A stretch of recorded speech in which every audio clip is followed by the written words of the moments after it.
Hello, everyone. Welcome to Club Deck Corner here on Club at 22, the Rangers podcast. We are live, and Club Deck Corner will be live going forward. One major reason for that is there's a very imminent arrival of baby Carney number two, so my schedule is going to be a wee bit all over the place. We might have to move this to a Monday, to a Tuesday, different times, etc. But we are going to keep it live going forward. So yes, please everybody get involved in the live chat, subscribe to the channel, get involved in the live chat, all the usual stuff as we discuss all things Rangers. I am Scott Carney. Joining me tonight in Club Deck Corner is Ali Pearson. First of all, Ali, how are you, mate? Yeah, very good. Rangers didn't ruin the weekend for us. Nick Walsh tried to do it. And yeah, we've got Rangers on Thursday night as well. So, yes, look forward to discussing the topics of Sunday. Yes, that's definitely where we will start. And Ross McLean, Ross, how are you? Good evening, gents. Yeah, all good here. Thank you. All good after 3 points away from home. It's a beautiful sight, and plenty to talk about as always. Plenty to talk about.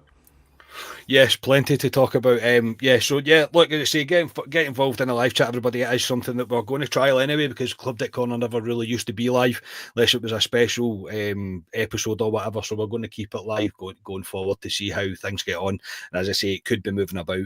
That's not good for me because I'm a stickler for a bit of a schedule, so I don't like the fact that it's going to move about. However, real life will come into play at certain points, and unfortunately, there will be a bit of might be Monday, might be Tuesday. We'll just kind of take it and see it as it comes, but there'll be plenty of notice about it. Right, Rangers things, gentlemen.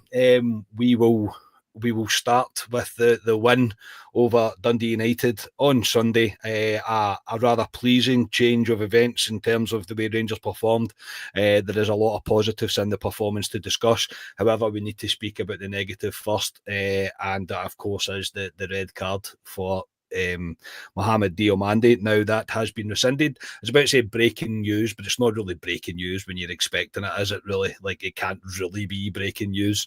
But yes, it was broke just in the last hour that Rangers have won their appeal. Surprise, surprise, of the red card against Diomande, and it has been rescinded because it did not meet the criteria for violent conduct.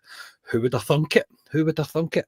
Ali, this is it's grown arms and legs. It's went nationwide, mate. I think you can say, for the fact that Sky Sports were talking about it. There's been all sorts of punditry talking about it. There's been ex-refs getting involved in the Scottish League. There's been every possible Rangers media podcast, you name it, coming out completely condemning this decision by Nick Walsh on Sunday. We had our say about it on Sunday on the post match, and yeah, we were rightly annoyed about it. And this is justification for that anger. Nick Walsh is either completely incompetent or he's a cheat. And by that, I mean he's went to the monitor. VAR has went in his ear and said, Nick, mate, you maybe go over a wee look at that again. Just maybe see what you've seen there. And no matter how many times I've watched it back, no matter how many times I've seen different angles of the replay, if I really want to be polite to Nick Walsh, I can say, okay, in first instance, where he's seen it from might look like that Diomande slapped him in the face, but he didn't run over with his red card. He wasn't initially making that decision from straight out. It was almost like a build-up of everything, or on a way to try and diffuse the situation. I don't know. I'm probably looking for excuses that aren't there for Nick Walsh. But the fact that he's went to that monitor and seen that multiple times and came up with the same decision, yeah, I don't think he's that incompetent. So to me, it's cheating. Yeah, it's how was it Ref Watch down in England with Dermot Gallagher and the rest of them? They were actually laughing at it in terms of how bad it was, and it makes us look like a diddy league up here when they're looking at decisions like that. That's two red cards, one for us obviously, and the boy for Motherwell that has been rescinded, going to appeal. So what does that say to the officials? But Nick Walsh, I mean, there was 30 seconds left in the game. The thing to do would be to pull him aside, have a chat with him, and go, cut the shit. Basically, the game's about to end, and that's it. That's all he had to do. But he couldn't wait to bring the red card out, Nick Walsh. and Diamandi was getting kicked that whole game. Let's not forget. And Diamandi's went up to Nick Walsh during the game to try and tell him, and he was having none of it. he's gone to the VAR machine, as we said in our post-match. Carney, Crocker and McFadden are saying, that's going to get rescinded. And then he comes out and goes, no. He's arrogant. As I says, Carney, it's his ball, it's his rules. And he just went, nah, I'm sticking with it. And it's probably one of the most shocking decisions I've seen. The Motherwell one was a shocker, but this was, I mean, when you look back at it, I mean, that boy should be sent off because he pushes him twice. He's the guy that starts it. He's on a booking. He should be off the park, not Diamande. And for Nick Walsh going forward, I'd love to know what's going to happen to Nick Walsh, because the last time a big decision went against us, which was a cup final, the guy in the VAR chair was awarded a trip to Parkhead 2 games later. So let's see what happens to Nick Walsh here. I don't think much will happen to him.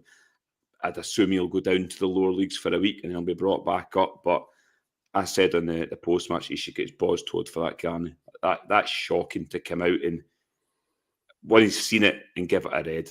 But it's Nick Walsh. The only 2 folk that said it was a red that agreed with Nick Walsh and was Chris Sutton and is it Sean Dillon, whatever it is. So you can make your minds up in those 2. But it's been an utter farce, and it makes Scottish football look like an absolute diddy league. And I always remember, Carney, and I know I'm going on here, Haymart said it when VAR came in. He says it doesn't matter because it's the same clowns that are running it, and it's the same referees as well. And he's correct. That's what we're at with it. Yeah, I think we all know what Sutton and the cheerleaders are army. Again, I don't take them seriously. They, if anything, to me, Chris Sutton devalues the league even more because of his just absolute nonsense bias that he'll choose to have.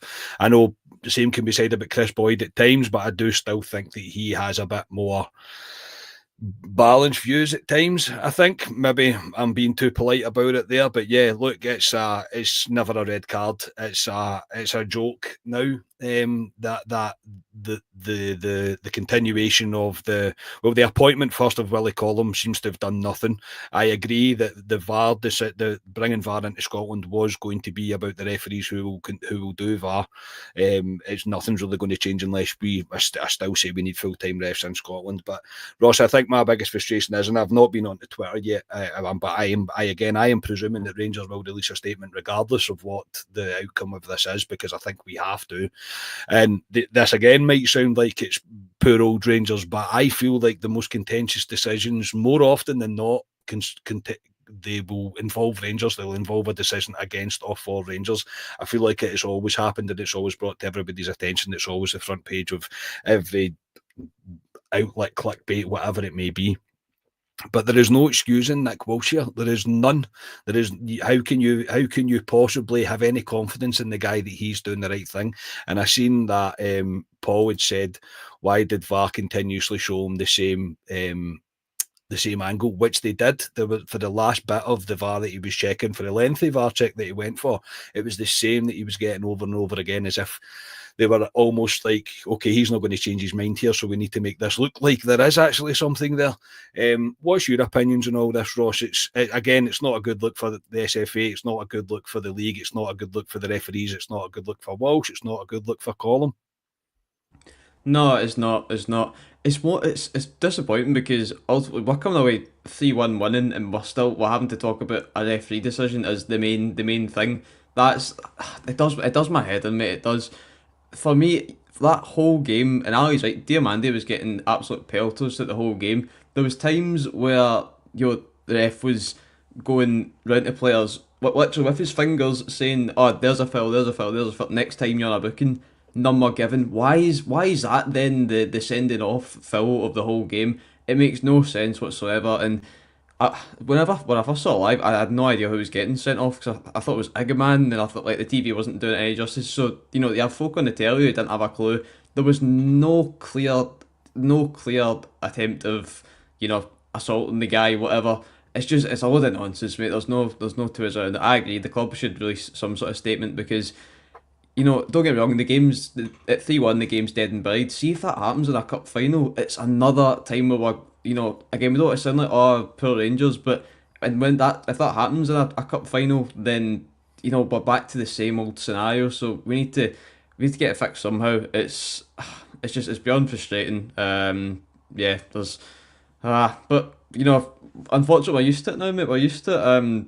Until we get full time refs in, then I don't think much is going to change. I again being used to it, and I agree. When a decision happens against Rangers, you're not really overly surprised by it. But that, and again, it's a problem within itself, because it shouldn't be like that.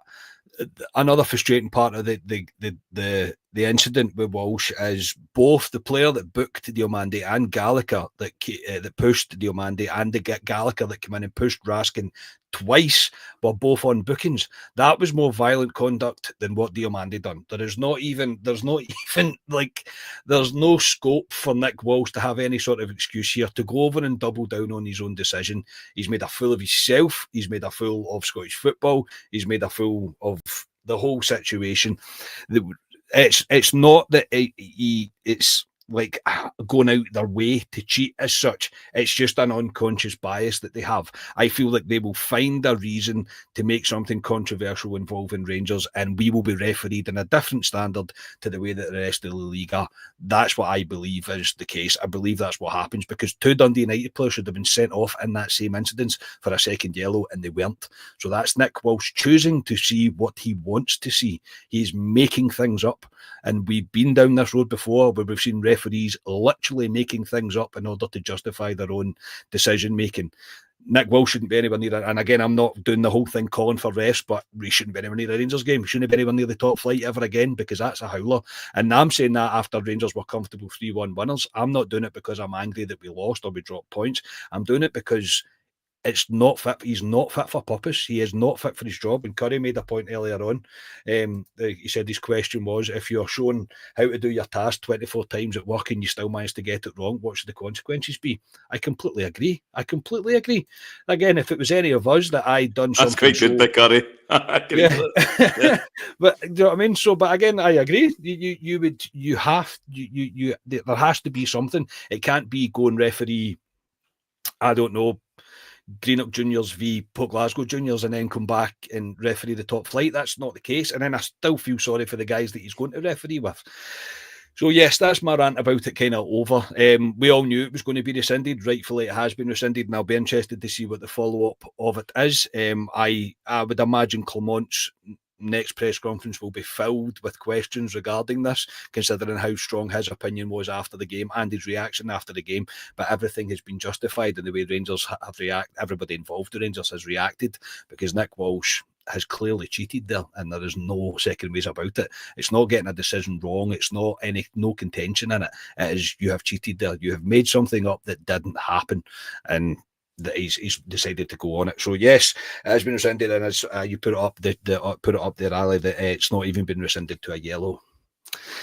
How can anybody trust what Nick Walsh is going to do going forward? An absolute joke, so it is. Anyway, we will move on to the football, gentlemen, because that's 13 minutes with Nick Walsh. I was actually going to make the picture for the artwork, Nick Walsh, tonight, but I thought, I better not. That's too much advertising for him. I can't be doing that for him. But yes, we'll move on to the actual football, which in the end was actually rather pleasing. Rangers struggled in the first 30 minutes. I think we didn't really wake up at all. I thought Rangers took a bit of time to get going. Diomande, after being booted from pillar to post, decided to take the game into his own hands and really turn his game around as well. I think I was being a wee bit harsh, but after watching the game back, that he was booted a hell of a lot, as well as a forearm smash in the back of the head. I'll stop before I go any further. Ali, there was a one going around about the handball with Gallagher, when he kind of spins round and smashes it with his hand into the ground. Is that a penalty for you? Do you believe that should have been looked at from VAR? When I looked at it again and when I watched the game back, I can't really say that's a natural position, and his head movement's a bit strange during the move. I'm not going to lie. Or am I trying to just really destroy Nick Walsh's career here? I've seen some of them given this season, and I've seen some of them haven't with VAR. It's the handball rule again, with the interpretations of it. To be honest, when I seen it at first, he doesn't mean to do it.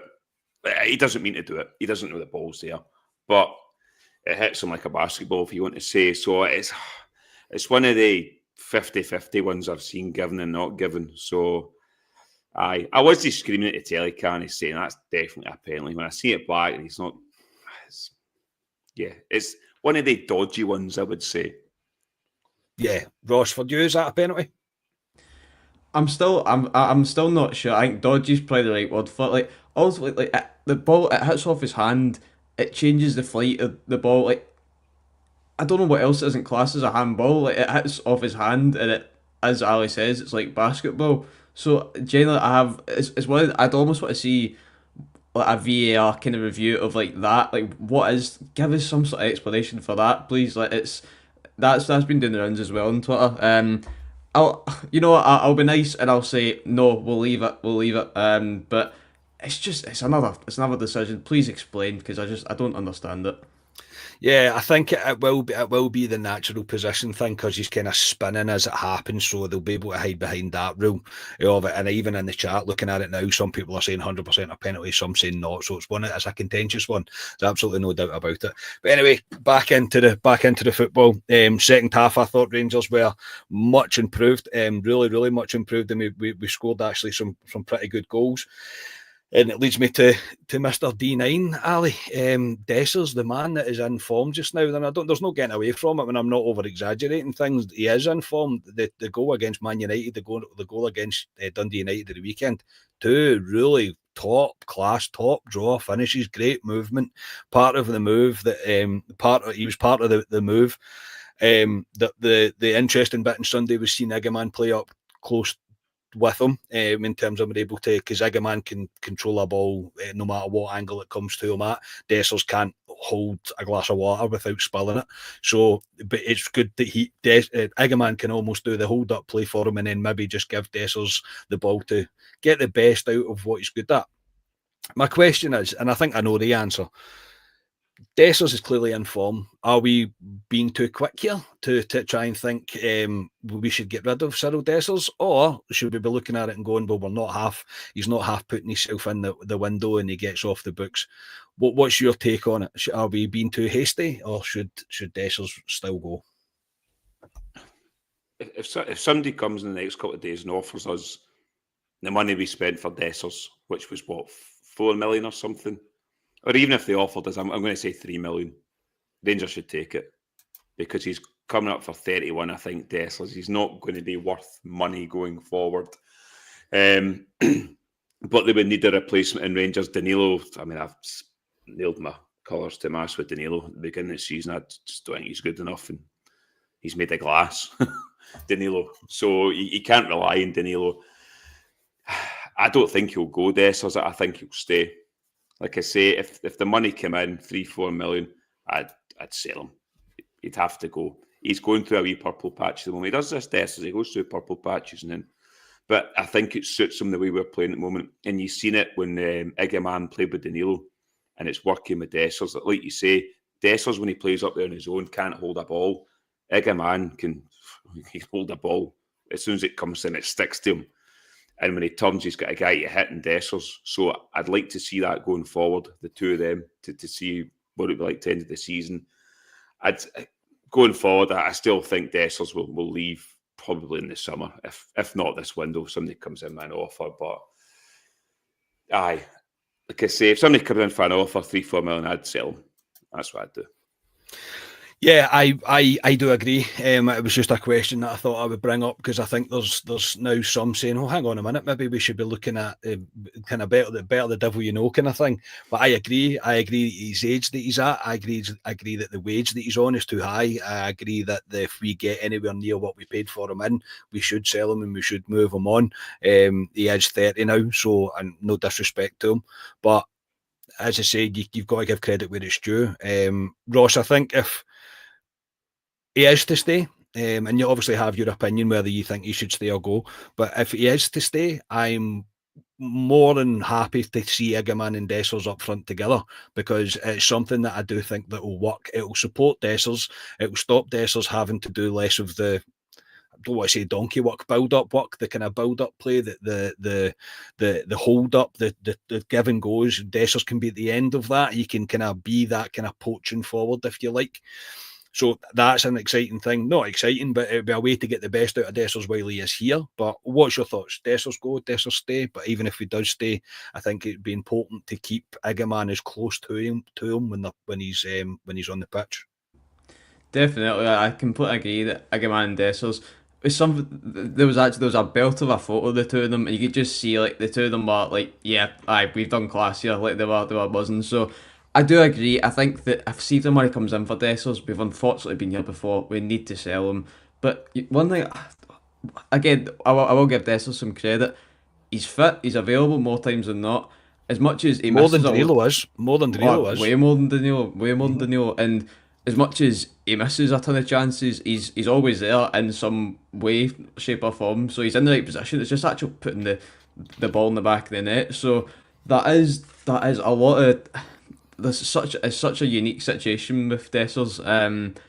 You've that goal of the weekend's potentially the best goal I've seen him score, and I'll say it's just the technique is outrageous on the boy. That was the first goal in a while, probably since the Old Firm, that I've kind of woke my wee brother up who's sat next to me in the sofa. I'm like, sorry about that, Dessers just scored. It was unbelievable. So unfortunately I would be selling him. Do I think he'll go? I honestly don't think so. I don't. I think he's obviously been quite open in saying that he's not too sure what the situation is. It's been in quite a public issue. If he stays, then he's on a good run of form. But for me, we need to try and cash in now. We can. People, especially because that goal against Man U, teams will be looking at him. He scored on the big occasion. People will look each side of that and see 3 goals and 1 goal. We cash in now because it'll be a few months down the line, and you'll be looking at the same money that we took Campbell out the door for. So I think, thank you, Dessers, thank you, but I think if we can move him off the books, then we should. Yeah, I think most people would probably agree. If the money was right, then I think he would go as well. You've got to credit Dessers for his attitude and his application and the way that he approaches things. I think his mental take on it all, his mental strength through it all, because he's been booed. He's been coming on at Ibrox, which is ridiculous. It really is. But still, he's been booed and he's been coming on, and he's still there and he's still scoring goals for us just now. All I'm thinking is if he does stay, play Igaman close to him, that's what I say, and get the most out of the both of them. I think it worked. I think it looked like it worked. I seen somebody saying even in the chat there about Danilo's got speed, Dessers doesn't. Dessers had plenty of speed to score on Sunday, and he didn't really need the speed to turn Harry Maguire. I know Harry Maguire's a basket case of a defender, but he still managed to turn Harry Maguire and absolutely bury it. And a funny tweet as well earlier in the week was, was it Dessers is left-footed? All this time Dessers has been left-footed or something like that, which did make me laugh. But no, credit to him. It wouldn't be like me not to bring up a bit of a negative on such a which kind of ended a positive performance for Rangers. We need to speak about Barami. It took him about 75 minutes to get into that game on Sunday. I am beginning to have real concerns about him. I don't think he's really kicked a ball for Rangers for months, and it's not the first time we've spoke about him. There's quite a heavy outlay on him as well, and you're kind of looking at it going, is he played out of position? Does the system not suit him? I'll be trying to find excuses for him, but right now he just doesn't affect games even half as much as he should. Where do you believe his best position is? Is it out in the left? Is this constant changing between Hadji and him not really working, and only maybe favouring Hadji, who can really comfortably play anywhere across that left, number 10 or right position? Hadji's quite comfortable at all of them. He'll make sure he has an effect on the game in that sense, but Barami's not. He's not coming to the front right now. I think his best position's on the bench at the moment, Karen, because he's not contributing anything. Just quickly before I talk about Barami, I know we've done Nick Walsh, but I've just seen on Twitter that we're on about is Nick Walsh going to get suspended or put down to lower leagues. Nick Walsh has actually been rewarded for his VAR decision. He is doing the VAR for Dundee v Hearts, so he's been rewarded. Good on him. Well done, Nick Walsh. So Dundee fan or a Hearts fan, man. They are a farce, so they are. Of all jobs to give him the VAR. Oh, God. It's like I was wrong, but how can we still piss off every Rangers fan in the world? Like, how can we still annoy them all? Put them on VAR for a laugh. Go on, we'll put them on. It's like that, that meme that goes about when Ant and Deck are doing like the I'm a celebrity. What is it that called? I'm a celebrity in my ear or something like that. It's tell them to do this. Yeah, that's what that's like. SFA, man. If you could not mark their neck with a blowtorch, you really couldn't.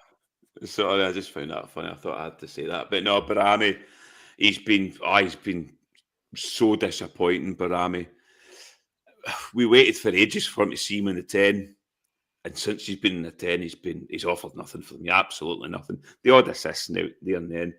I said it in the post-match car in our group chat. For me, he's on the edges of the game. He never affects the game. Has he got the heart for Scottish football in terms of, does he really want to get his sleeves rolled up and get in there in terms of Scottish football? I don't know. From what I've seen of the two positions, I think he's better on the left.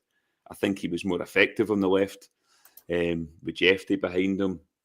As a 10, he doesn't do it for me. I think Haji's shown what Barami should be doing. Haji's affecting games. And that's why, probably come on to it, why Rangers have offered Haji a contract extension, because he's offering. But Barami's only getting a game at the moment because we're down to the bare bones, I think. I think if we had options on the bench, he'd be taken out the firing line for a while. I did see when he came off, though, Carney, that Clement kind of gave him a hug and said something in his ear. Usually when they come off, they shake their hands and they go into the bench, but he kind of held him for a bit and said something to him. So I think Clement will know he'll be struggling in terms of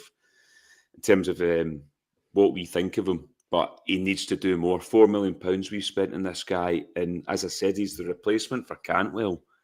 He's not an upgrade in Cantwell for me. I know a lot of folk can say what they want about Cantwell and his attitude, etc. But he's not an upgrade in him, and he's got to do more for me. I think he should have I think he should be put in the bench for a while. We've got Ross County coming up. I know we've got European game at Ross County coming up, where I think he could sit in the bench and even play one of the young boys, Curtis or something. Give him an opportunity, because he doesn't warrant a shirt at the moment for me. Ross, obviously it has been rumoured that Haji has been offered a contract extension. Whether there's any truth for that or not, I'm not 100% sure, but it has been floating about from fairly big sources, to be fair, on social media. Haji and Barami have been playing a lot together. What's your take on where Barami stands within the starting 11? Say we had, I know it's impossible to think of a fully fit squad at Rangers, it really is. I don't think it's ever happened in most recent times, a fully fit squad. But there's no doubt Barami's not doing enough. And if the rumours about Hadji are to be true, one, I'm slightly surprised by it, but in a sense of, I think he's someone that we could possibly get money for, but apparently he's out of contract at the end of the season. I think we all thought it was an extra season to go, but apparently not. What's your take on Barami and even the Hadji contract extension? Is there a look, if it is true, to have Hadji replacing Barami in the team?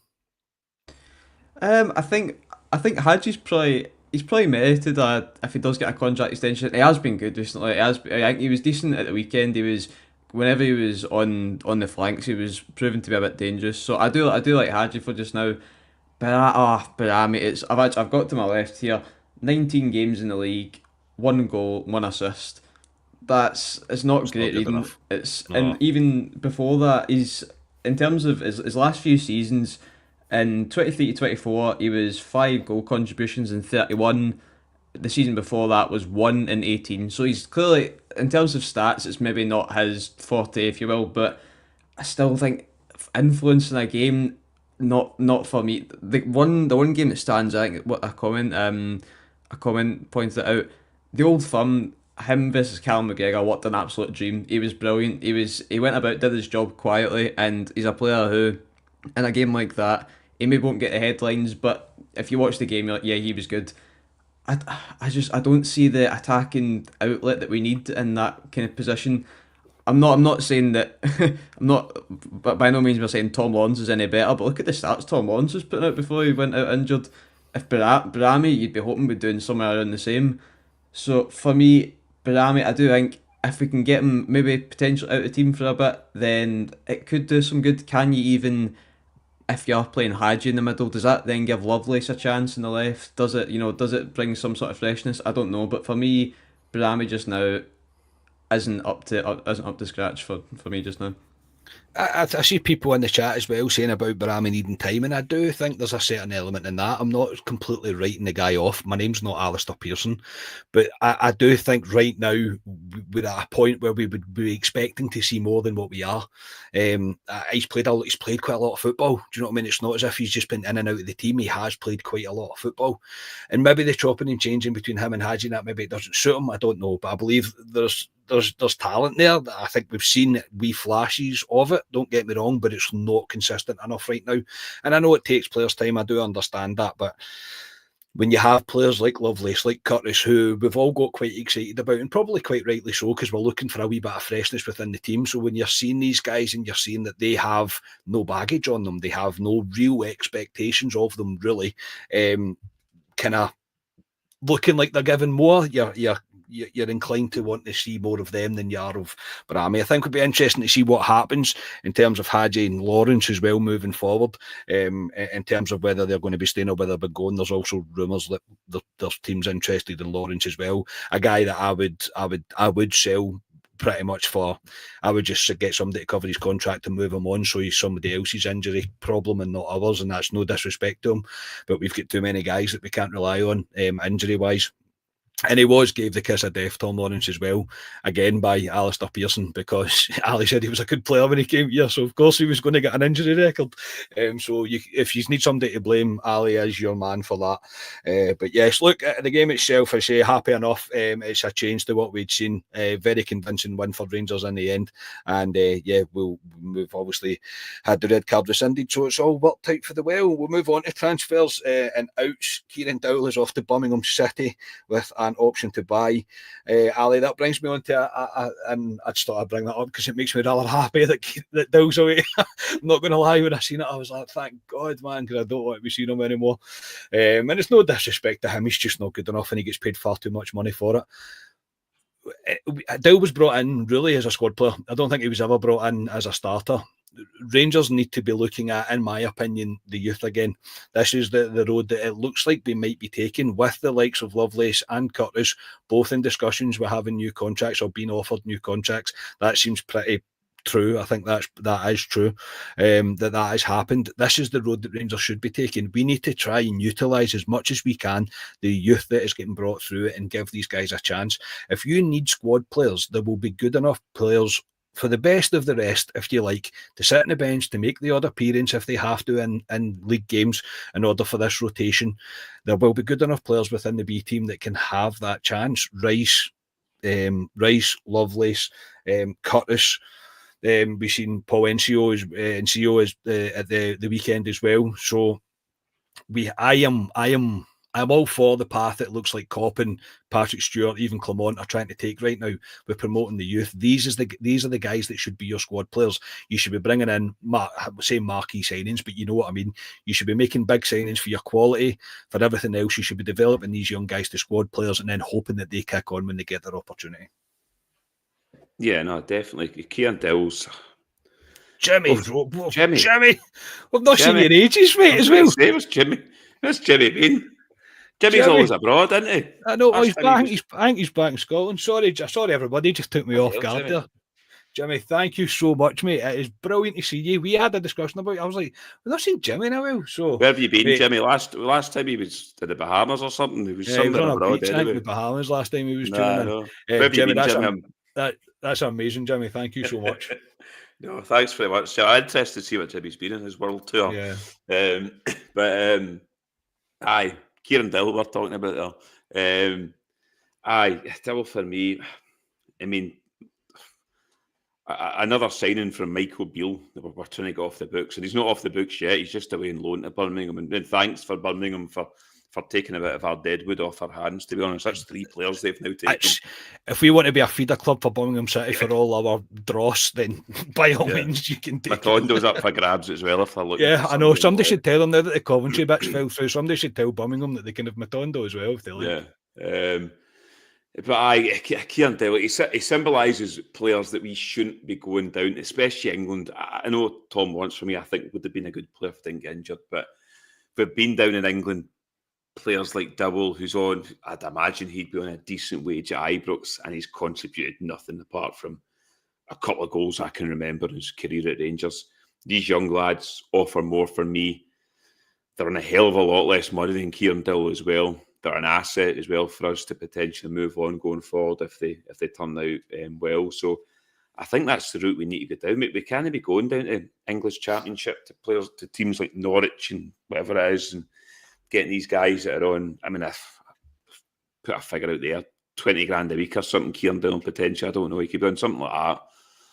And you've got these young boys sitting there. We need to use the B team going forward because we need the wage bill down. And he's a player that has to go. And I was happy to see it. To be fair to Kieran Dowell, he's never done anything wrong. He's tried, I think, but he's not good enough. He's not good enough for us. He doesn't suit our team. And I'm happy for him to go. Hopefully, I hope for his sake that he goes down to Birmingham and tears it up and they get up to the Championship and he does well there. So I wish him well. They buy him. Yeah. Along with Davies, is he alone? He'll be the same. Yeah, he's the same. So, yeah. By the way, I also seen a tweet from Birmingham City that he apparently has been a rock, or is it a wall or something they classed him as? And I was like, how? How? I mean, it's League One in England. Yeah, League One they're in. And Birmingham are a big fish in League One. And they're owned by, are they not owned by, is it Tom Brady or something they not own? Is it Tom Brady? I know he's involved somewhere in football, something like that, yeah. But there's money behind Birmingham anyway. So, yeah, if Birmingham want to come up and raid our team, they can come up. There's plenty of players up for grabs. But he symbolises where we shouldn't go in terms of signings going forward. If there's a guy in the English Championship who's good and we can get for next to nothing, yeah, but not guys at Kieran Dowell. He hardly played for Norwich, really. And we thought we took a punt on him, and it's not worked out for Rangers. So I wish Kieran Dowell well, but I don't want to see him for Rangers. Wish him nothing but the best, but I don't wish him Brooks ever again. No, I wish him nothing but success. Yeah, I really do. But I think, Ross, it's more we shouldn't be investing 20 grand, 25 grand, or whatever the rumours may be that he was on, but anywhere really above kind of 15 grand a week on a squad player, if you like. They should be somebody that's contributing pretty massively. They should be in a strong rotation system. Shouldn't just be there as kind of backup for that amount of money, which is more so, that's probably a bit that stuck in fans' throats as well about Dow. It's not his fault how much the money got offered. It's not his fault. Of course he's going to take it. But I think, as we were speaking about there, that it's time now for Rangers. They have this rest of this season really to bed in a number of the B team players that are ready to make the step, or at least to be tested to see if they're ready to make the step.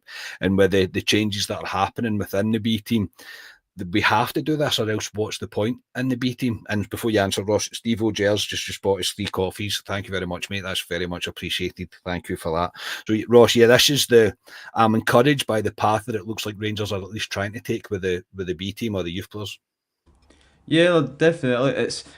Listen, football's a funny game. I mean, Rangers I'll paint the picture. 2025, Rangers are loaning out Kieran Dowell, and Pedro Caixinha is signing Neymar. Like, please make it make sense. It's baffling what's happening in the world of football. But yeah, it is encouraging to see the young lads coming in. And I hope that this is actually really good timing, that we are seeing the likes of Bailey Rice now, and players like Dillon are going out. That does make it makes a direct pathway. I'm the same with you boys. Like, I wish that the lad nothing the best, but it was the game against Celtic at Hampden for me, where we are bringing on Dowell at the end of the game.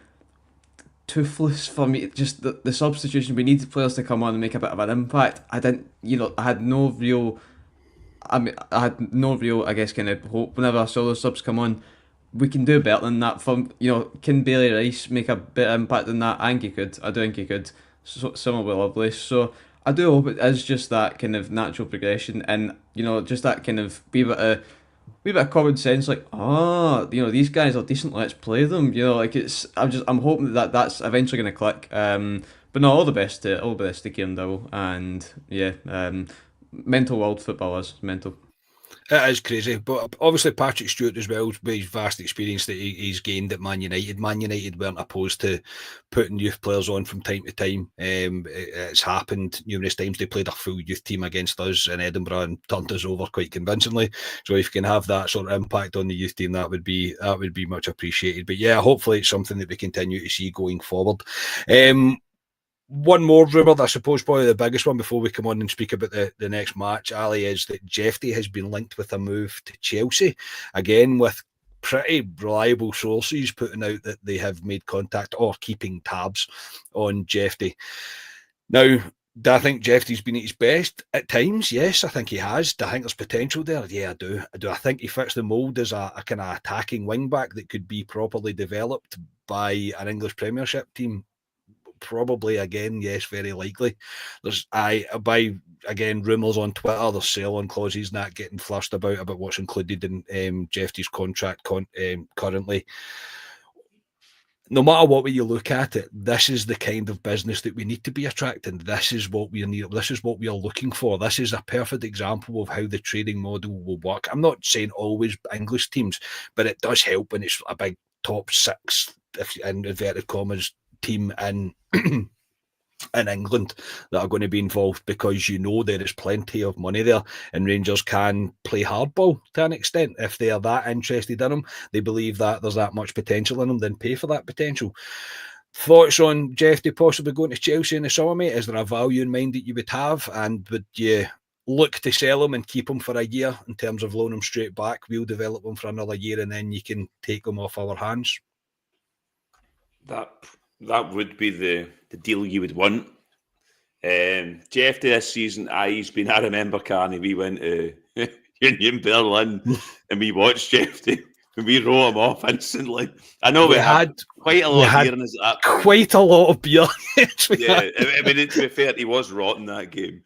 But he's got bags of potential, Jeff. I refer to him as like a excitable puppy on a lead that's just wanting to get off it. He needs reined in now and again for me, but he's got the right attributes for a modern day fullback. He's got pace. Defensively, he can be better, but you can work in that with him. Yeah, I like Jeffy. I think he fits the profile of what we want to do in terms of the player trading model going forward. And if Chelsea are looking at him, being Chelsea like to bring young boys into their team as well. If you look at their kind of profile, their squad as well, so he kind of fits that. But I know we talked about it in the group chat, 10 million for me. I know some people are putting whatever they want, but if Chelsea were serious and says we'll give you 10 million and we'll loan him back to you for a year, I'd take that all day long. Because what did we sign Jeffy for? A few £100,000 or something? Not a lot. I don't think it was overly much, and it's that's the figure I'd be looking at, and that figure to Chelsea is buttons. They can take a punt and players up here 10, 20 million because they'll get that back for players that they bring in. So yeah, it was a weird one because I didn't think of Jeffy. He's been erratic at times this season, but I knew he'd be like that. The age he is, at times you go, he looks really good, and in the next game he's not very great at his defensive side of the game. But I like Jeffy. I think I'd like to see him another year at Rangers if I'm being selfish. But if Chelsea come in and gave us a stupid offer, he will be going. Yes, I agree. Is 10 million stupid? I'm not sure. I know we had a wee bit of tongue in cheek about it in the group chat, mate. I think a deal, Ross, probably around about 15 million. I don't see Rangers being very difficult to deal with. And I see people saying he's worth more, he's worth this, he's worth more. Ultimately, he could be. Potentially, he could be. We can't say that he isn't. However, football teams are not silly. They know what Rangers are. We know we're a selling club. We know how far 15 million would go for us. I mean, that's, if you get all the money up front, it's £3-5 million players for us. I know in recent history, Dessers, etc., is not exactly proof of that, but you get what I'm saying. A £5 million player in this window for us, we would all be very excited about that, and no one can say that we wouldn't be. We would be.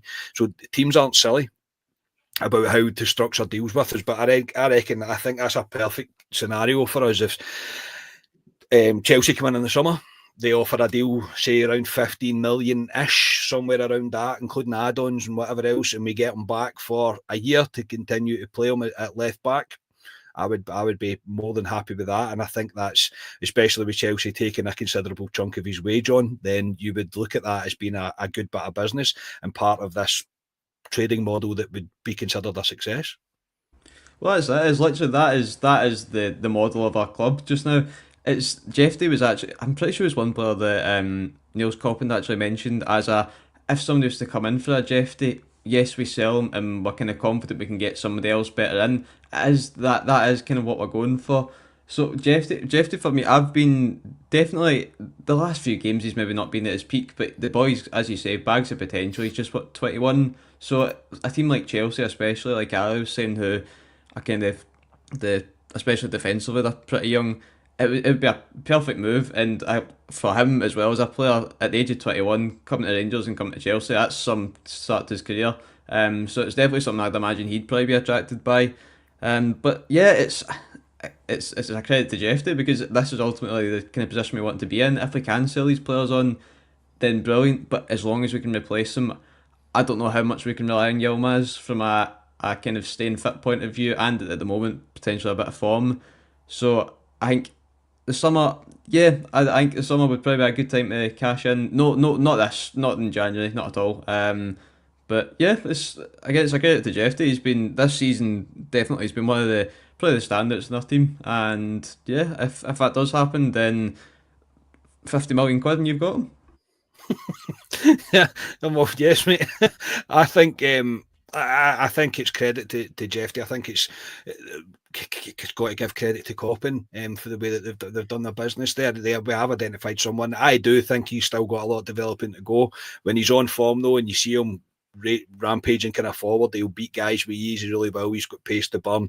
As somebody just said, he's got a great leap on him. He does. He wins a lot of headers from the long balls of Scottish football. So yeah, look, it would be a perfect case scenario. I think Igaman's the one that always gets brought up as well, and I think Rangers have issued pretty much a hands off for this window. I don't think he'll be going anywhere. I genuinely don't. But by the time it comes to summer, if they continue in the same form that they're in for the rest of this season, then the likes of Raskin, Jeffy, Igaman, people are all going to be sniffing. There's going to be clubs sniffing about these players, and unfortunately, whether we like it or not, Rangers will be very open to listening to all offers for all their players, as much as we don't want to hear it. I would love Igaman, Jeffy, and Raskin all to stay for another season because I believe they're probably our three most biggest assets really right now as a team. You'd be looking at the three as real potentials to get the club some money, but unfortunately Rangers have to learn lessons from the past and sell while stock is high. It really is as simple as that. But I'd brace yourself for summer because if Igaman continues the way he has, I do imagine he'll be away this summer. Alex, say we were to get rid of Rabbi Matondo, that's the only one kind of lingering about now. I think that we were all quite interested in getting off the books this window. Would you consider it a successful window, or would you still expect Rangers to try and bring somebody else in? I know Nico Katic has been linked in. I don't think there's very much in that. I think that's an easy one that's been kind of flung out there. Would you expect Rangers to make another signing? Would you be happy enough if we got most of the players off the books and we are really, I suppose, focusing on promoting the youth? What's your thoughts? And if you do want somebody, where? Matondo, yeah, if we can get Matondo off the books, move him off because he's a high earner. Yeah, I mean, I'd like to see the youth being given a chance, but at the same time, we've still got the Scottish Cup to play for. We're still in Europe. I'd like to see, because Barami's not doing it, I'd like to see somebody in the left being brought in. Potentially a guy who can play multiple positions up there, maybe through the middle at times as well. Because, as I said, Danilo's out injured, so we've only really got up front Dessers and Igaman. And Igaman can obviously play quite a few different positions. So I'd be looking at somebody up the top line for me. That's where I'd be looking at, the left-hand side. And I'd be surprised if Rangers don't bring somebody in the last hours of the window. Even a loan signing. I know a lot of folk have been firing Ryan Kent's name out and about. but somebody in the comments here, Ryan Kent. But yeah, a loan signing. Maybe a guy like Ryan Kent would do me, to be honest, on the left-hand side, because I just think we lack it there.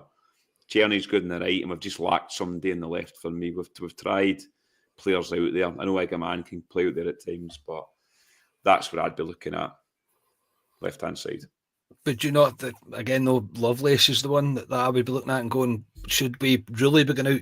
And look, it's a difficult one because, yes, we still got the Scottish Cup to go for. We are going to go through in Europe, be it the playoff, or we need a miracle, really, to get to the last 16 stage of qualification at this stage, anyway, at the end of the league group stage. But I say, I'm like, should we really be going out and putting too much money into it? I mean, Ryan Kent, is he going to come for less than 20 grand a week? Probably not. Do you know what I mean? So it's a difficult one. It is a difficult one. You can tell that I'm beginning to accept the state of my football club just now as I try and rationalise decisions instead of going, no, Rangers pay him what he wants. But Ross, what's your... Sorry, Carney. I get what you're saying there. Where we're at is in terms of the league's done. So Rangers could probably sit right now and go, well, don't need to spend money, bring somebody in. We can promote a Lovelace or a young Finlay Curtis, whoever it is, and we'll just go with that to the end of the season, and then we'll look at it in the summer. If they don't do it, I'll get that side of it. Selfishly, I'd like a left-sided player brought in. 100%, mate. I agree. I totally agree. Of course, I want a new signing. I always want a new signing. It's like real life champ manager, mate. In January, you're like, who can I sign? So no, I do get it. But Ross, would you consider it a successful window if Matondo is the last one? Really, I think that we would all be quite happy to see. He was told anyway to find a new club, so he will be moving on one way or another at some point. Would you consider it a successful window, or would you still expect Rangers to make another signing? For me, I'd still say another signing, boys. I don't know if that's asking too much. I understand. Don't get me wrong. I get the kind of, we're in a bit of a tricky situation in which we can't ask for too much. We know that, you know, the financial records haven't been great. You know, ultimately you lose the Champions League qualifiers. That's a big load of money gone. So we can't unfortunately ask for too much. However, I'm not writing Fernandes off, but can I be too confident saying that just Fernandes is going to see us till the end of the season? I have no idea, boys. I have no idea at all. I think up front, I completely agree. Lovelace, I'd give Lovelace a chance. It's at the back for me. Right now, I'm pretty sure we'll get onto teams and scores. I think we've got one fit centre back in terms of starting centre back for Thursday night. So you're already, I think, potentially Niko Katic could be a good last wee throw of the dice. I'm not saying it's perfect. I'm not saying it's going to solve the problems, but I think we need it just now. Especially we've seen that Balogun, don't get me wrong, he can come in, he can make a bit of an appearance, but we can't, for his sake, we can't be relying on the guy. He's, as we were kind of saying, his body won't let him do what he wants it to do. So for me, as much as maybe not the most exciting thing in the world, Niko Katic, get the headband on and get back to Govan. Somebody smash his head in and put on a bandage on him, and then he'll puts to stick him out in the park. I mean, another centre half I can get, the left hand side I can get. I would be open to anywhere, really. I'm not going to lie. Potentially a right back. No disrespect to the James Tavernier fan club, but potentially a right back as well, because as somebody just mentioned, what's happening with Sterling. I just think it's going to be one of those players. I really do. He can't stay fit consistently, unfortunately. So yeah, I mean, I would like another one. I'd like another signing, whatever way it's going to be. But we're going to have to wait and see. Obviously, I've seen somebody mention in the comments as well about Lyle Cameron. That's been a little bit quiet, but we'll have to wait and see. There's still a couple of days left of the window, so hopefully we see a new signing coming in, and hopefully we see Matondo off the books as well. And I think you can look at that and think that's a pretty successful window considering where we are as a football club. We'll move on now and finish up with the last game of the Europa League group stage, as we face USG on Thursday at Ibrox. As I said, Ali, Rangers are through to the playoff round. Regardless, now, but we really need results to. It's pretty slim of a chance for Rangers. You never know, though. It's been a bit of a crazy season in the Europa League as well. So you never know, but we would need results really to go our way to finish at the last 16. I think they're a point behind us, if that's correct. So they're around about the same form as we've been in this tournament so far. Another big night beckons at Ibrox, mate. What are you expecting ahead of the game on Thursday?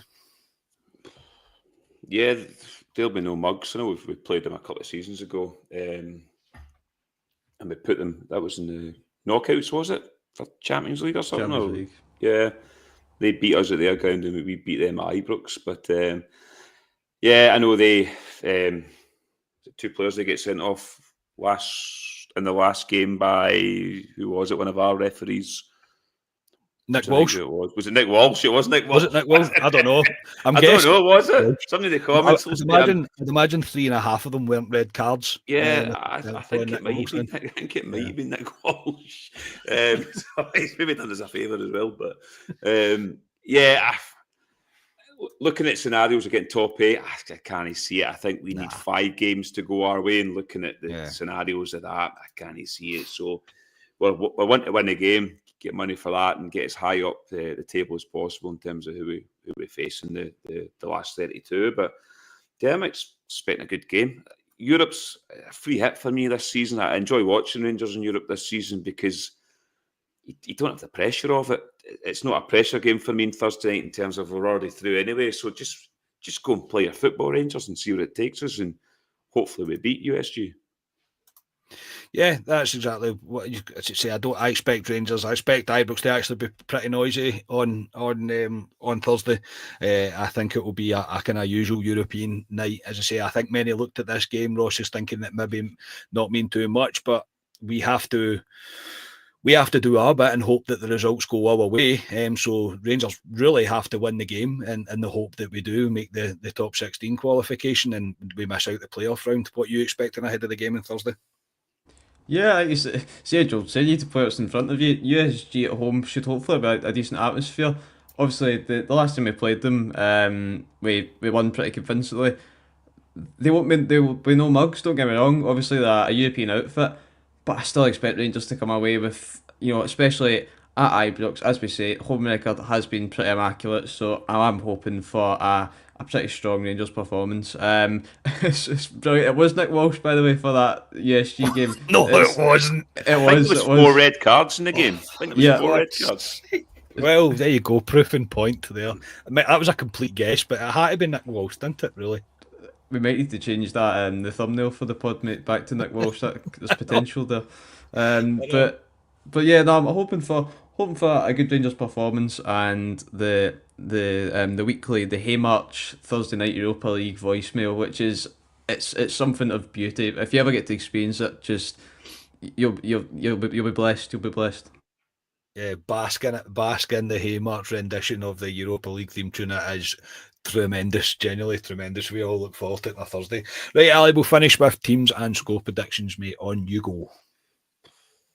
Difficult because we don't actually know who's available for that's also true tonight. So, and I'm assuming certain players are injured, i.e. Leon Balogun, I'm assuming is injured for the game. So I'm going on the basis these players are out. So my team is a bit, I don't know if we're the same team here, right? But hear me out in my back line, right? So Jack Butland in goal. I think Yilmaz will be back by the sounds of it. I don't think his is a bad injury. So Yilmaz, if he's managed to get out of that cafe in Turkey in time.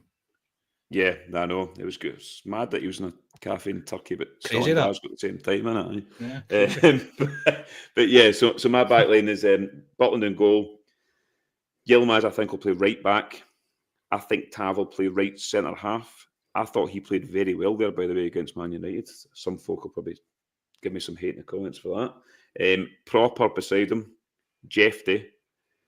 Midfield of Raskin, Diomande. I think Barami will have to play just in terms of what we've got. Igaman out in the left. Dessers up top. And again, I'm assuming Czerny's not available. I'm going to bring McCausland back in and give him a chance on the right-hand side. That's my team. And I will go 3-1 Rangers. Dessers to score first. I think based on who we think's going to be fit and who isn't, I don't think you can be too far wrong with that, mate. I don't think you can be too far wrong with that team. I don't know what other option there really is to do. Yeah. We've seen various moves of the back line and whatever else, but it would be difficult to predict. It would be a big call to put Tavernier at right centre half, but again, mate, I wouldn't be shocked if it was there. Ross, what's your team prediction and your score? I'll go for 2-0 Rangers, and I'll go Dessers to score first. I'm going to go exact same team as Ali, which is surprising. It's the same team that I've got down here. My only thing is if Yilmaz isn't fit, then probably King comes in. But it wouldn't surprise me if Tav starts at centre half. So yeah, I think it's probably the best we've got to go with. I'm hoping that McCausland kicks on. It's a player I do hope that he can start sitting the Heather back light again, and hopefully Thursday night is his chance to do so. But yeah, I think that's what we need to go for just now. Again, as I say, Yilmaz, if he's not fit, King comes in. But I think 3-0 Rangers. I'm gonna go doing it again, 3-0, and it's got to be Iggerman. It's got to be Iggerman. Although D9, watch him. He'll bag all three. But I'm gonna go Iggerman for the first goal. So. Yeah, we'll take it. We will take it. That'll do us for tonight, everybody. I am off on, it's not my holidays, I'm away for work, but I'm going to Monaco. And I just had to tell you all that because I can't wait. Can't believe I'm going to Monaco. So yes, I'm off to Monaco for a few nights. So I won't be about for the USG game reaction or for Friday Club Live, but the boys will be here to pick up the pieces, pick up the slack in my absence. But yes, a lot to get through tonight, and we got there. Thank you everybody for tuning in. Thank you to Jimmy and to Steve O'Gels as well. Jimmy, great to see you back, mate. Steve O'Gels, thank you very much for the coffees. Do appreciate that. Please like your video, subscribe to the channel, all the usual stuff. Ali, for tonight, thank you very much, mate. No problem. We're away to Ibrox on Thursday. Carney's away to Monaco. He's not going away with his work, everyone. It's the podcast. It's funding the full. And he's going on Haymarch's jet there as well. Yeah. No, Monaco's quite a cool stadium, Carney. Mark Hateley played with Monaco, I do remember. And I think I remember back in the days, Ross is maybe too young for it, Champions League, Van Bronckhorst scored a screamer, I think, to win 1-0 against Monaco. But yeah, enjoy yourself. We won't be envious at all when we're sitting at Ibrox on Thursday night in the cold. But yeah, looking forward to Thursday night. Europa League, Rangers on a Thursday night. Something a bit different. And yes, Mr. Haymarch is tuning the group chat. So yes, I look forward to it. Yeah, Dado Puzzle Blue Boots. If this is true, please get in touch. I think Friday night we get the shackles detached from them working, and we're allowed out on the Friday. So get in touch, mate. The email for the podcast is in the description for the pod. So get in touch, and I'll be sure to check it out. Ross, thank you very much, mate. Thank you, mate. Rather jealous of that one. That is outstanding. Scouting duties. See, we're needing a defender. Yes. And you're coming in, mate. I respect it. But no, I hope everyone enjoys the game on Thursday. It's Thursday night Rangers. Let's see the performance that the Thursday night Rangers lives up to. So yes, thank you everyone in the chat as always. Thank you for the donations, and yeah, play up the famous Glasgow Rangers. Yeah, as I said, there will be a reaction on Thursday one way or another to the game against USG, and I think Ali and Ross might be back. Maybe slightly later, boys, is that right? Maybe about 7 p.m. on Friday to suit you, is that correct? Are we going with that? 6:30 is perfect, if you're up for it. 6:30 works. If it's 6:30 all right with you, Ali? 6:30 is fine with me. I won't be in Monaco then, so no, I'll be fine. That's how this podcast is planned. Generally, you've just even seen this is what happens off camera as well. Is that fine for you? Is that okay for you? Yeah, and I'll host it as well, Ross, for you too. So you go, Ross, a break. Yeah, very nice of you. So yes, I'll see you once I come back from my travels. I'll be on for the reaction on Sunday, and yeah. That will do us. So thank you for tuning in. I hope your team wins on Thursday. We are Club at 22, the Rangers podcast. Cheers, everybody.